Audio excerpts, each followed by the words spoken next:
Hi everyone, my name's Simon Holden and this is Talking Punting, a series of special interviews on my Holdens Horses YouTube channel. The first was about Cheltenham and we got the racing legend Icy from Twitter to talk us through Cheltenham. It was a fantastic episode. And now I want to have a look at political forecasting and political betting. And I am absolutely thrilled to say that I'm going to be joined by George Galloway, who is one of the leading political figures of the last 3 decades, and his views on British politics and American politics and what might happen in the next couple of years are going to be fascinating to hear. He has been an MP on 3 separate occasions. The last one when he caused something of a shock in Bradford, but it wasn't a shock to me because I took part in a big betting coup, which he subsequently found out about that got him over the line. Didn't get him over the line, it got us over the line. Anyway, fantastic memories for me. It's going to be great to talk to George. He now currently has the mother of all talk shows, which you can see on YouTube. I'll give a link under this interview. And he comes on most days, but Sunday's the big show. And it's worth watching for his opening monologue, where he basically goes through the big issues of the day. So politics on both sides of the Atlantic is at an incredibly volatile and interesting stage, and we're going to talk about what we think might happen from my perspective and what George thinks might happen. Now, I must say this is an entertainment and an informative interview. If you do bet these, you've got to understand that political betting is very volatile. I've had lots of good results in it, but lots of bad results as well. And only bet what you can afford to lose if you are. You might want to just watch this as entertainment about what might happen in the next couple of years on both sides of the Atlantic. But if you do have a few quid on, then good luck. But once the fun stops, always stop. Betting is a fun activity and no more. So let's get that out of the way. I cannot wait to see what George has got to say. I'm going up against one of the great figures who can make mincemeat of others and regularly does so. Let's hope I've trained well. Let's get started, shall we? This is a special political Talking Punting. Let's get going. Hello everyone. Well, you've seen the intro and here is the man himself. So thank you very much, George. How are you? No, it's a pleasure, and thanks for the intro. They're not usually as nice as that one was, so thanks for the opportunity to talk to you. Pleasure. I feel like Farage felt the day after Brexit got over the line, getting you finally in that seat, because when I first asked you, I think that camper van was but a glint in Nicola's eye when we lived in a very exactly, and Nigel had a bank account which he has now this day had cancelled, and that's a very disturbing development, as Andrew Neil himself called it. Maybe we'll come on to Nigel and Brexit at some stage in the interview. It's written in capitals that we certainly will, but we're going to start where our sort of lives intertwined without you being remotely aware of it. The Bradford by-election, which I think, we were just talking then, I've always felt was a new sort of ground for by-elections. It was the first what I call social media by-election. You stood against the Labour candidate. You were scoffed at. I remember Newsnight very early on in the campaign basically giggling when they went back to the studio at the idea you giving an interview saying that you thought you had a great chance of winning. And you reached out across traditional media in a way that nobody had done before, and in a way that nobody had had the ability to do before. And I latched on with my overpaid, underworked assistant, the prof, and began touring the betting shops of Yorkshire, placing small bets on you at a big price. Now, you began that campaign at 66 to 1 to win, which, Screaming Lord Such was 68 to 1. So, I mean, this was the sort of this was your level of expectation. But by the close of play on the morning when the markets closed, you were 6 to 4. So that just shows you. And we spoke before. I mean, it was a fantastic win. Now, you alluded in an interview a couple of days later that you were aware of some of the sort of gambling antics that had gone on. But were you aware during the campaign itself, or was that something that you were sort of told at the close of play? No, I had friends in the betting fraternity, probably the other side of the counter, from you. And through them, by the way, I hope this is allowed, I actually bet quite heavily on myself, and I won a very substantial sum of money, thousands of pounds, not just on me to win, but later in the campaign, although it was only a 20-day campaign, 4 days of which I spent in Cairo, I actually began to bet on my majority, though most of the bookies wouldn't take the bets on that. So I was aware that there were shrewd people who were smarter than the bookies. And you can't always count on the bookies being stupid, but they were. And I think they had one foot in the past then. Maybe they still do, but I think they were still, analog when people like you and people like me had gone digital. I think that they did not even scour the social media side of things, which, as you say, was just coming into its fore then. Although, of course, I'd love a by-election 10 years on in a place like Bradford, because if the social media market was important in 2012, it is super important now in 2023. I presume the bookies have caught up with that, at least to an extent. Yeah. And if I were to run, they wouldn't be so foolish again. No, we may have had our day in the sun on that one. I think politics is volatile. It's never been more volatile. And bookmakers don't like volatility. They like certainty. And that's the times you can beat them. I mean, to just describe to people watching this, and of course, it's fun to talk about what might happen in the next election and what might happen in America. And we'll come on to that shortly. But £400 million was bet purely on the Betfair exchange, the big betting exchange, on the last American presidential election. Hundreds of millions more with traditional bookmakers. So this is, a big deal trying to get these things right.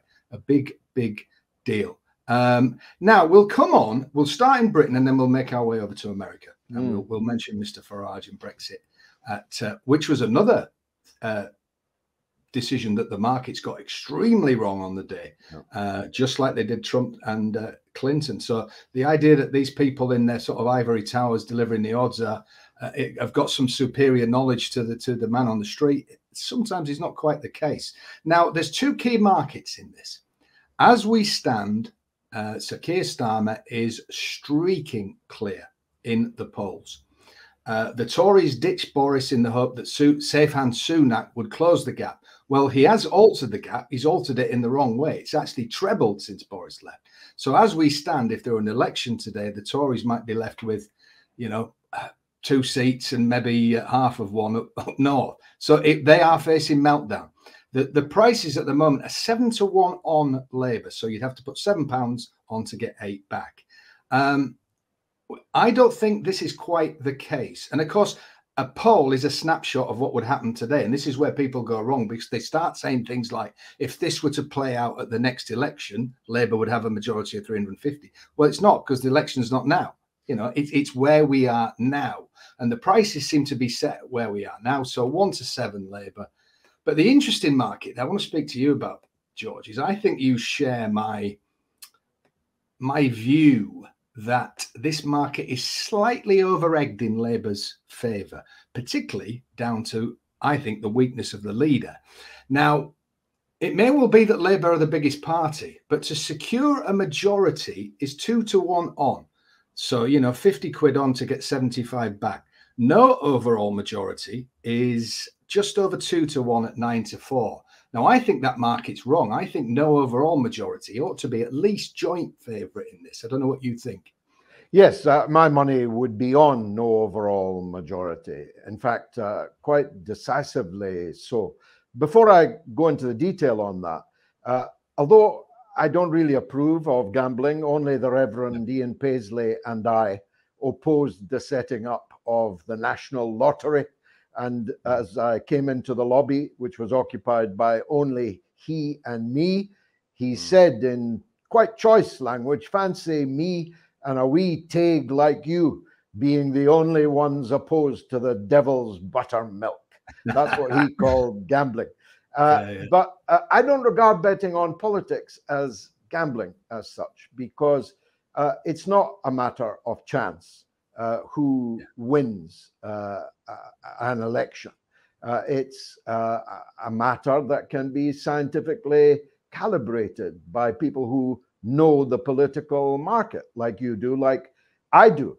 I won thousands of pounds in 1979 at 1979 prices on the SNP's 11 MPs, dropping to 3 or fewer. In fact, they got 2. And I was able to make that bet because I know politics, and I knew that market of Scottish politics. I was a full-time Scottish Labour Party political organizer at the time. So I do think that we know better than the bookies when it comes to elections. That's why both you and I predicted Trump correctly in 2016. You say you predicted him incorrectly in 2020, but now that we're allowed to say it, I think you were right, and I was right, and that he really was cheated out of that election. Be interesting to see if they can afford to cheat him out of the next one. I'm sure we'll come on to that. But turning back to the British general election, I strongly believe that it will be no overall control. You know, Bill Shankly said on paper Liverpool should win this, but unfortunately football's played on grass, not on paper. And on paper, the current opinion polls are, as you say, 7-1 on for leading to odds of 7-1 on for Keir Starmer. But that omits certain key factors. First of all, Keir Starmer is so wooden that the birds are trying to nest in him. And everybody will see that every day in a general election campaign. Secondly, he is a wholly untrustworthy person, even in the context of a parliament of cheaters, liars, and deceivers. He's right up there. I've only met Keir Starmer once. He was introduced to me by that paragon of virtue, Keith Vaz. I could say more, but probably oughtn't. He spent more time in Washington with the then Attorney General of the United States than he did in England at the crucial point of the Shanghaiing of my friend Julian Assange. He is a thoroughly disreputable character whose word cannot be trusted. He made 10 pledges to become the Labour leader and has abandoned all 10 of them. All 10. Even by today's politicians' standards, that's pretty spectacular. So whatever luster, and there isn't much, there currently is on Keir Starmer, will fall off in the course of an election campaign. Secondly, elections are not fought on a national basis. All politics is local, and each local fight will determine the outcome. And in those local fights, there are all kinds of things. For example, I'm not sure if the electoral period has started yet. I think not. In Uxbridge, the Labour candidate, as a councillor, as a local politician, rammed through a huge expense on painting a zebra crossing in the LGBTQI plus colours. Now, not a big deal in the grand scheme of things, but it's a big deal locally. The local people have it as a factor in their mind that they will weigh up when they put their X on the ballot paper in that by-election. Then the same is true in 650 or whatever we have now, local contests in the general election. And the Labour candidates, so far as I can see, don't stand up to too much scrutiny. They're woke, they're wimps, they're pro-EU fanatics. Even in rock-solid Brexit supporting constituencies, Labour has chosen Blairites who have bought lock, stock and barrel the Blairite line on the EU and on Brexit and so on. These kind of things will be ruthlessly exposed by the Tories. Now, the Tories have a very weak leader. Question is, Simon, will they still have that very weak leader when the general election comes? I'd like a price on that. Someone coming on the inside rail could well take over from Rishi Sunak, if that's who's still the leader. We'll see. But Rishi Sunak is boring even by Keir Starmer's standards. But he's a bit more economically competent and sounds like it, and has made a shed load of money, not least by marrying the daughter of a billionaire. That's true. Never heard. But, you know, in the end of the day, people are voting for who hold the purse strings. And I think Labour will be found wanting on that. Labour pledges on scrapping oil development in the North Sea, for example, is catastrophic for Labour in Scotland and ought to be throughout the whole of Great Britain.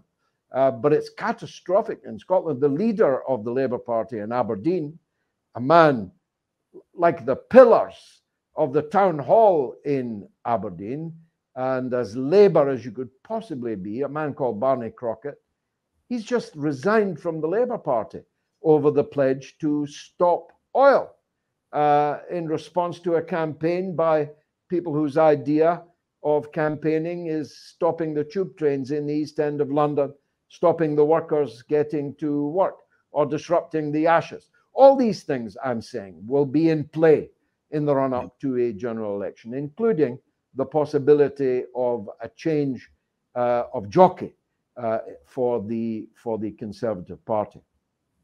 Yeah, and I think that Sunak, I mean, the out of touch, I mean, in the leaders' debates, he obviously thought his wealth was putting him on the back foot. So he constantly mentioned this working in the chemist shop and all this constantly. I mean, I wouldn't want him doing my prescription. I don't know about you, George, but no. The Tory party is not famous for patience or loyalty or any such kind of grandiose trait. So if those MPs think we're a goner, he will be out the side door. Now, I spoke earlier, I think there's a play in this market. I think Kemi Badenoch, who, as we record now, we're recording a few days before this comes out, so Biden might be in some care home, and you know, Sunak might be signing on by the time this goes out on the Tuesday when you're watching this. So please do forgive us.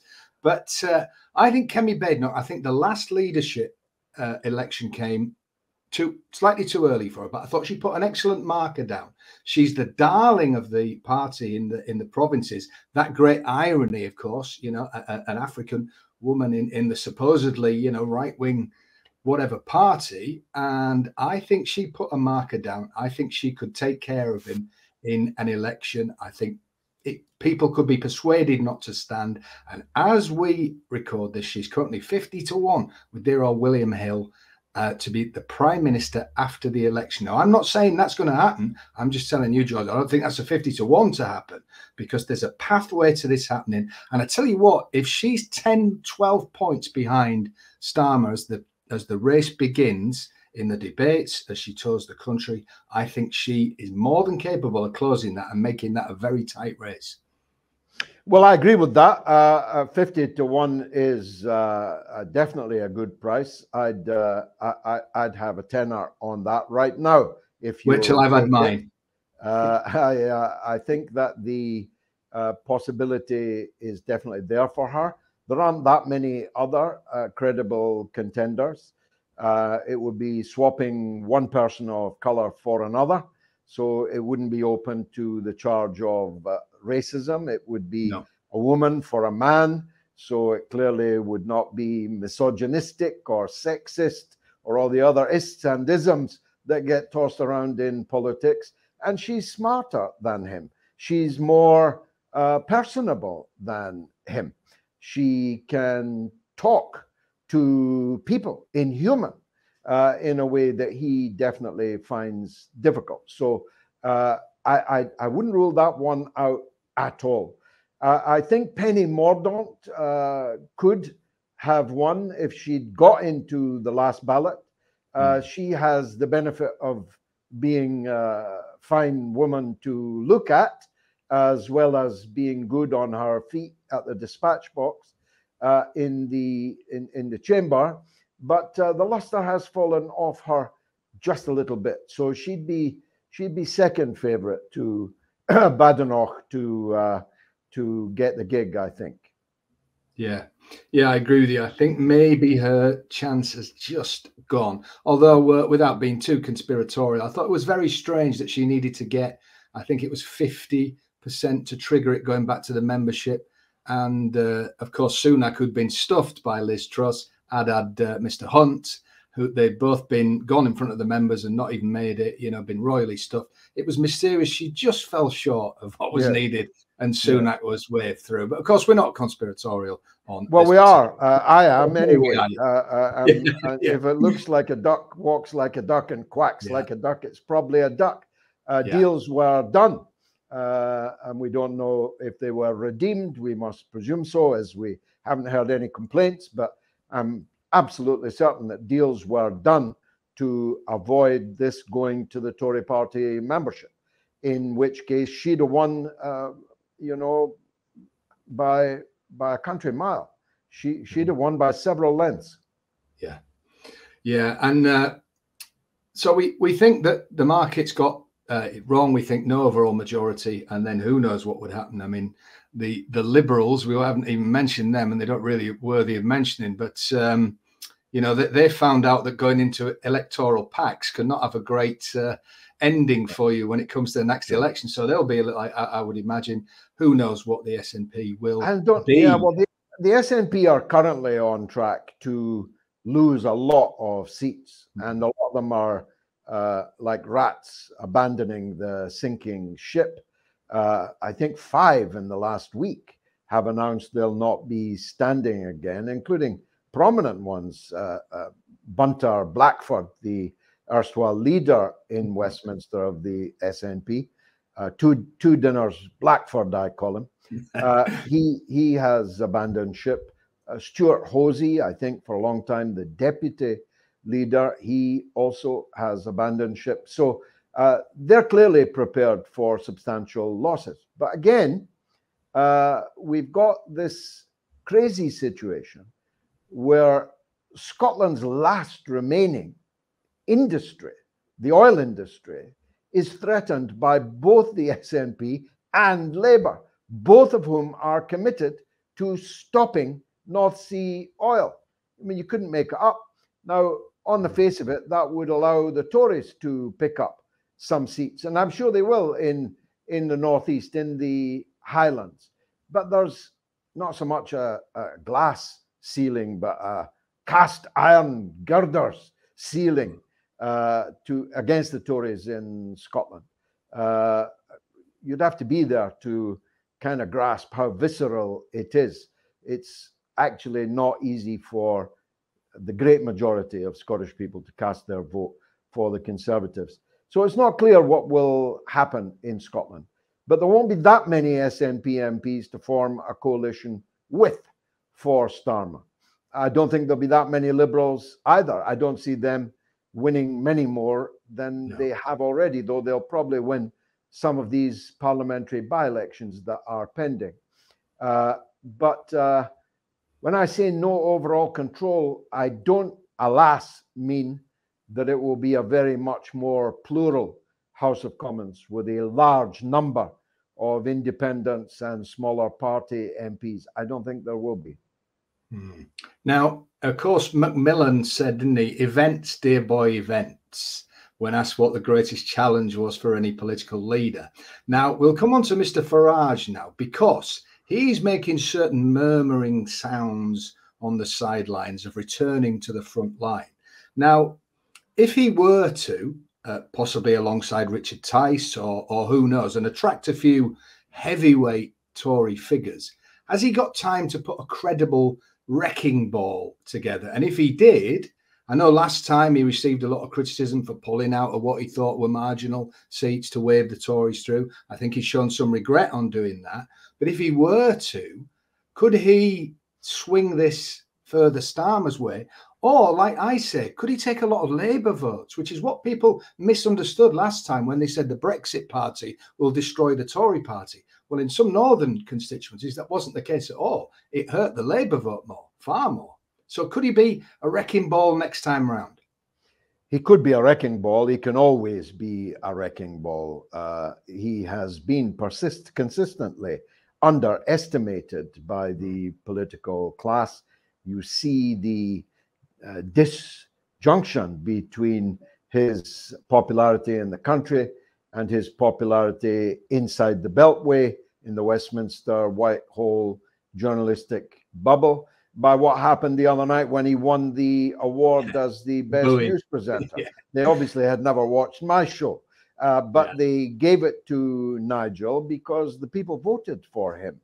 And the commentariat, the literati that were at the awards ceremony, they literally couldn't bear it. And then hot on the heels of that, he gets his bank account cancelled. And he's not the first one either to suffer that. We really are on a difficult path in Britain. So Nigel Farage is popular in the country. He's more popular than Sunak and Starmer. That is absolutely for sure. As an individual, is you can't form a party as an individual. You've got to take on board all kinds of hooks and crooks and comic singers. And unfortunately, that's what has held him back in the past, dragged him down in the past, first with UKIP and then with the Reform Party, where they're at 6s and 7s on all kinds of important political issues.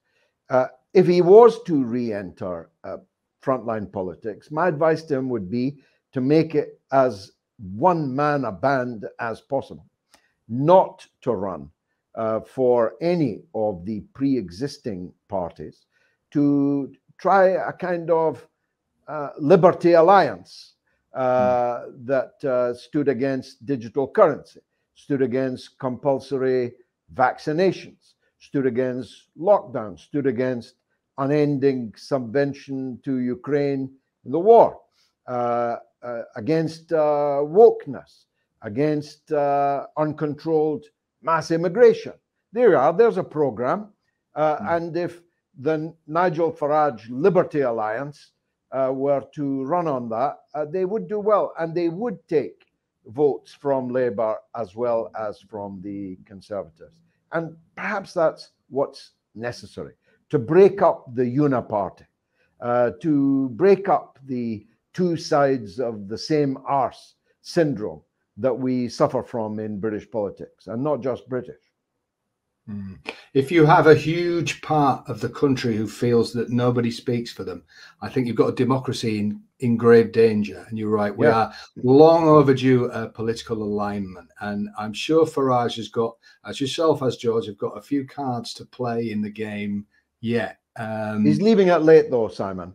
Yeah, he is. It does take time. And the next election is at best, from the Tory point of view, only what, 15 months, 16 months from now. That's not a lot of time to put a show together. Yeah, and he may be enjoying his current life so much that just being a mischief maker for a year may not be the same pull that it once was.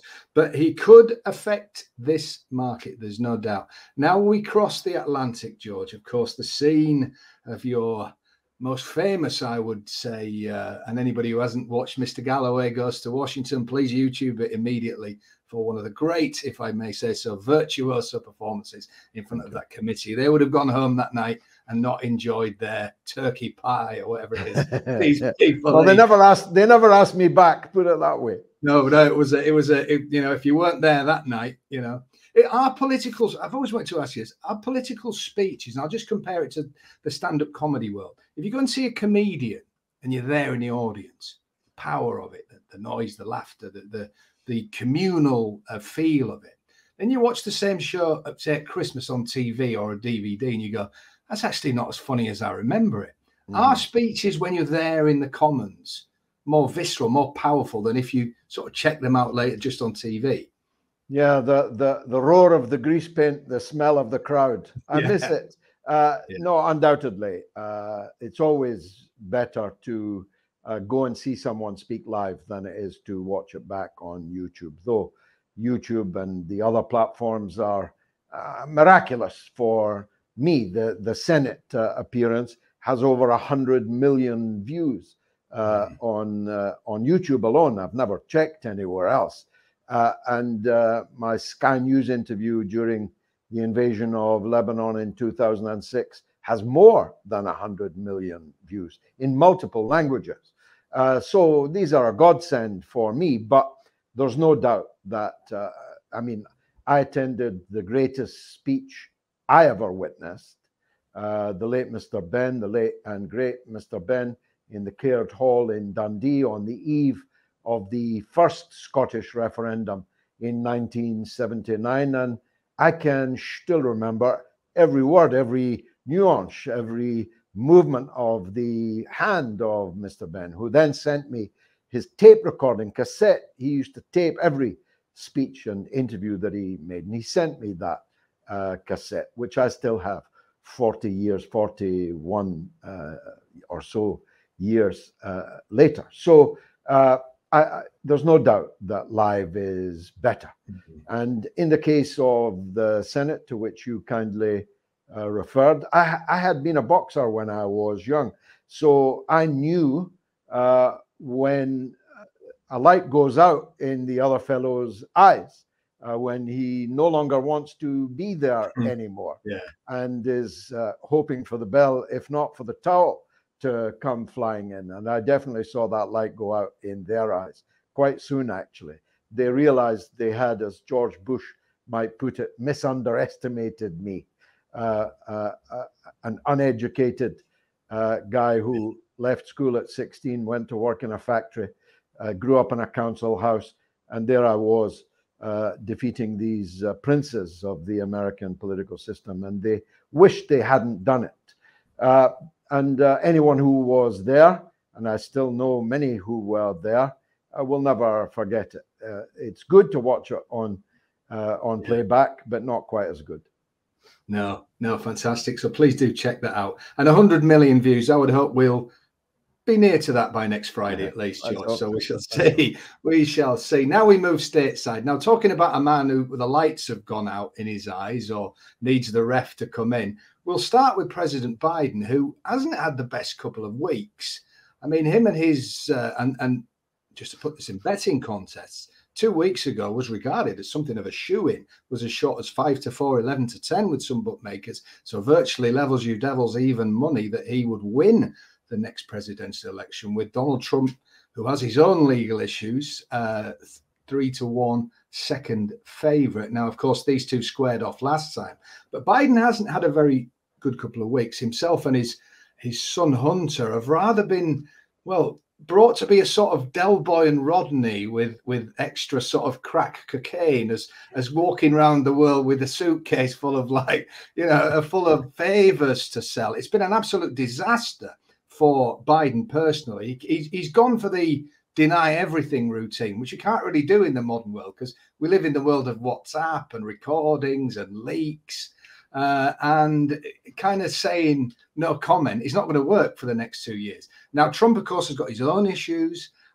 some legal cases. He said himself he can't fly over certain states, or a subpoena lands on top of the plane for him to force him to land. So we've got a situation where both the leading candidates, who 6 months ago it was thought we were going to be as you were, they were going to clash off again. They were the big favorite and second favorite in the market.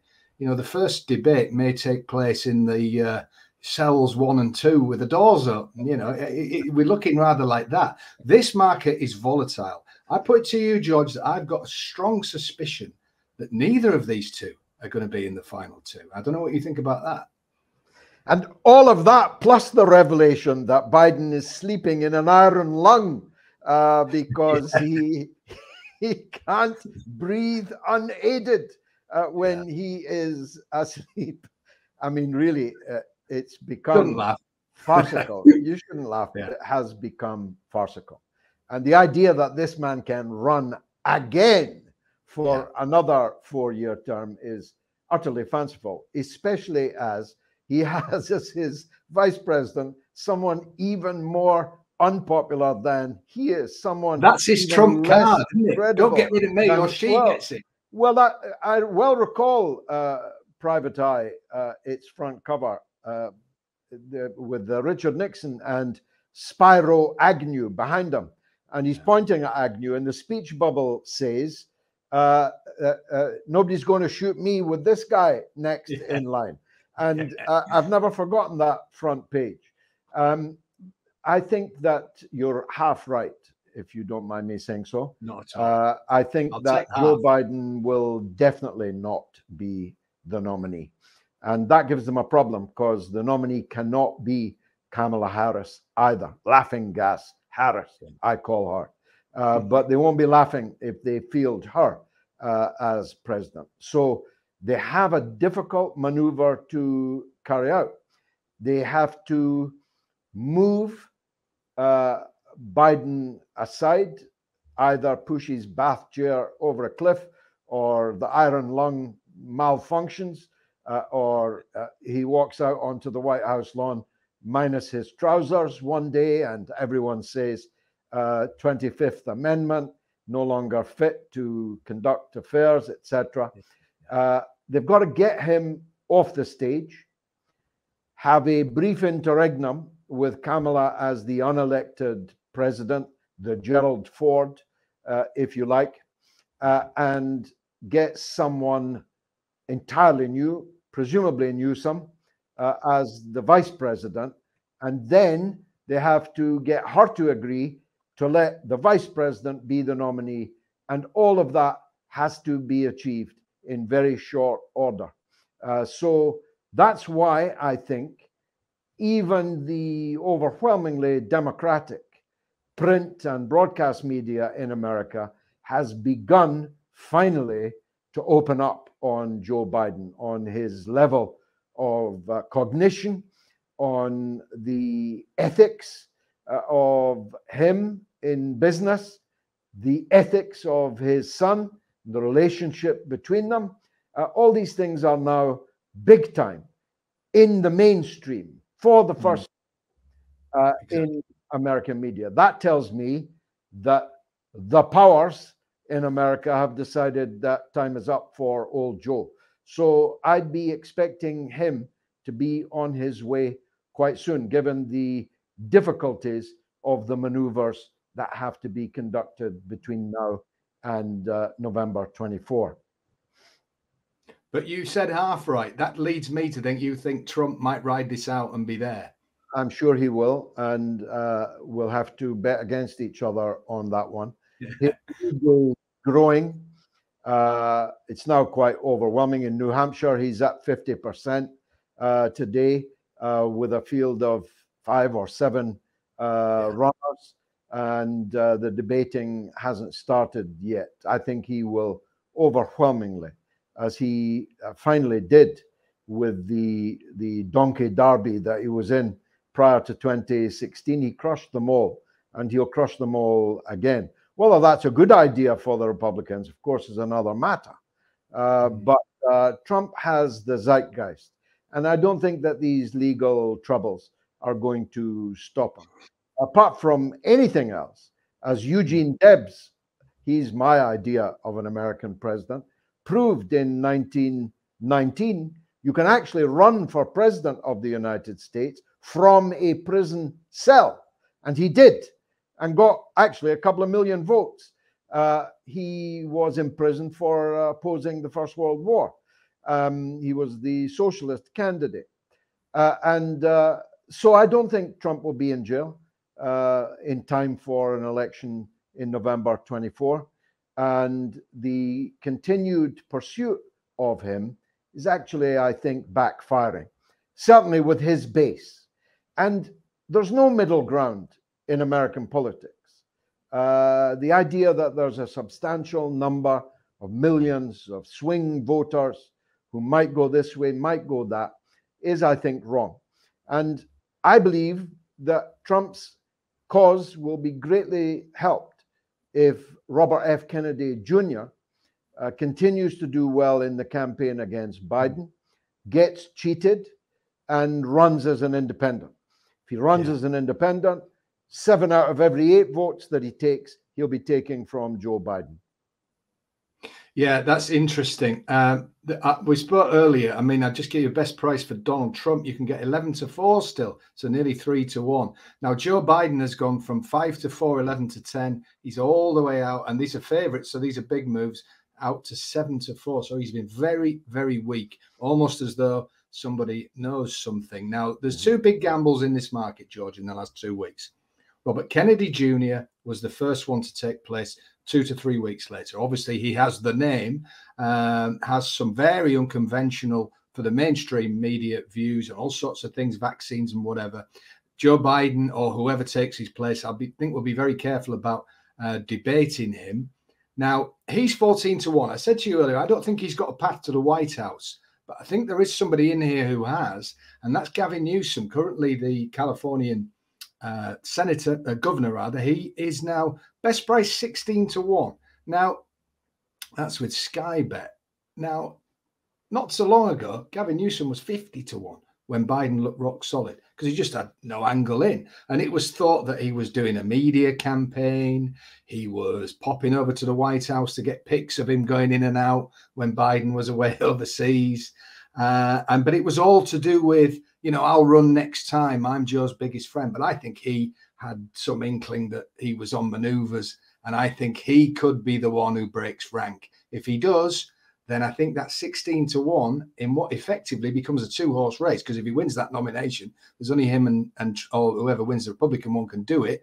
Like you say, if Robert Kennedy were to feel he'd been cheated and enter as an independent, 15% would be enough to swing the whole thing in a major way with a genuine 3-way playoff. So I'll throw in him at that 16s, and I think that market's only going one way in Gavin Newsom. It wouldn't be for me politically. He's known as the grand old Duke of Woke, isn't he, in California there? But just wonder if he's the man they will put their hand on the shoulder and say, it's time. I don't see many other figures there. Like you say, Kamala Harris, Trump must go to bed every night praying that she's put up. But nobody's going to be that stupid. And Biden looks like a fading force physically, mentally. I mean, he said, doing a press conference the other day, obviously reading off the screen. And at the end of the sentence, he said, end quote, out loud. Now, that's how to go in it in this game. Yeah. When you say that. He often does that now. Look, again, I think you're half right, if you'll forgive me. No. Newsom is hated by more than half of all Californians.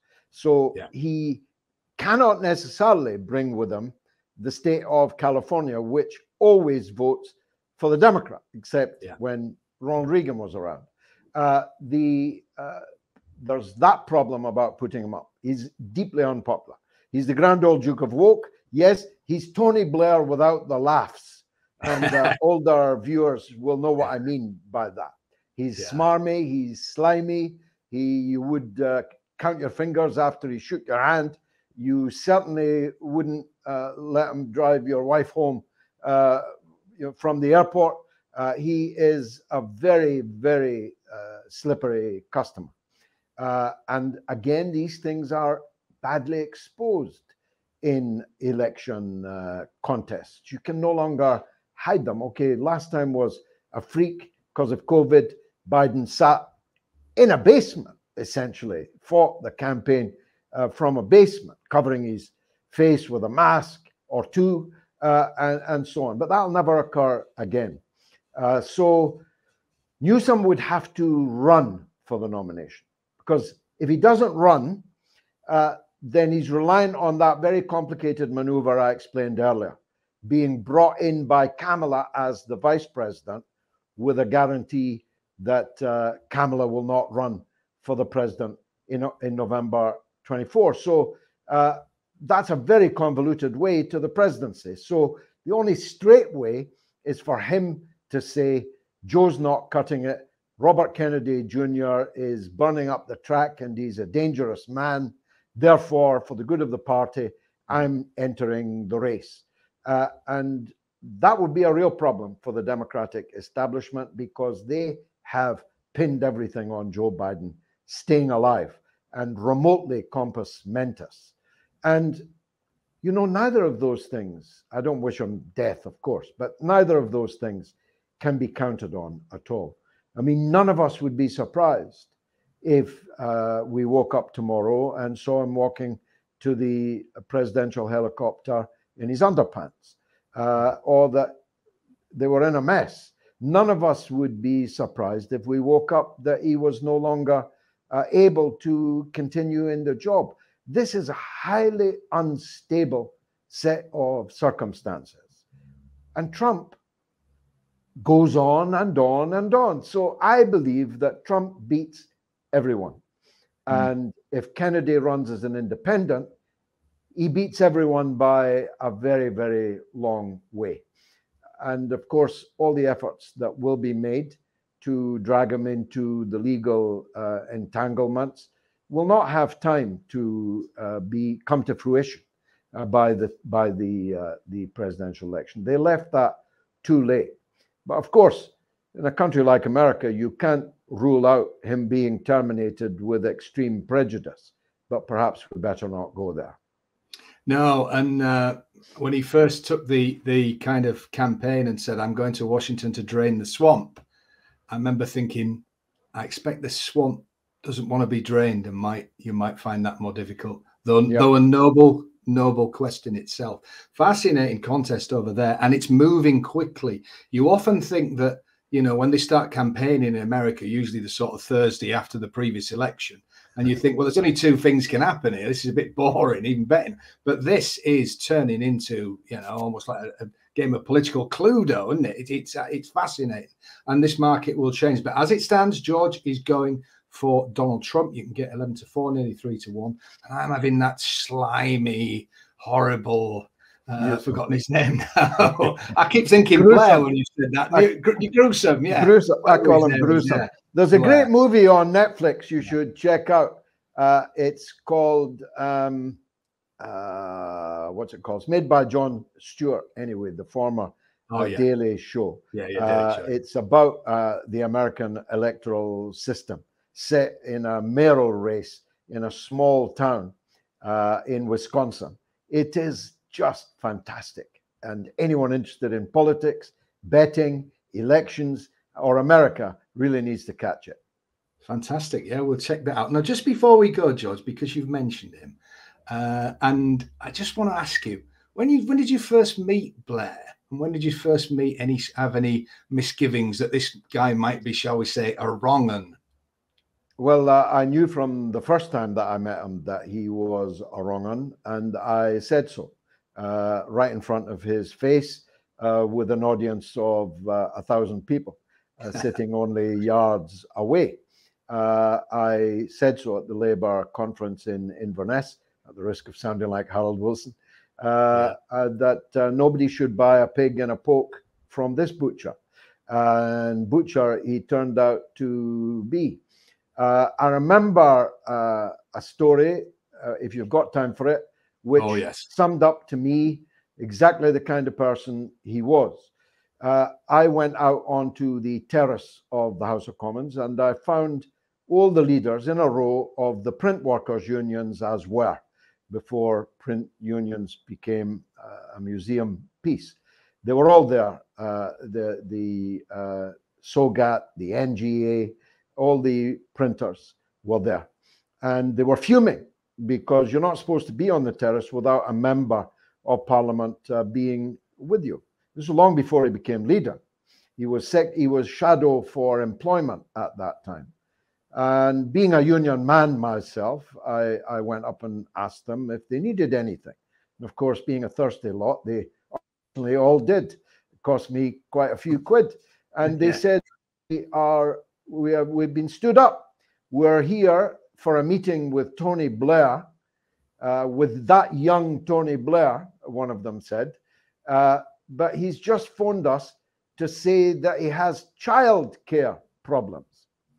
Now, for print workers in the early 1990s, the idea that a man could not turn up for an important meeting because he had childcare issues different times was ridiculous in itself.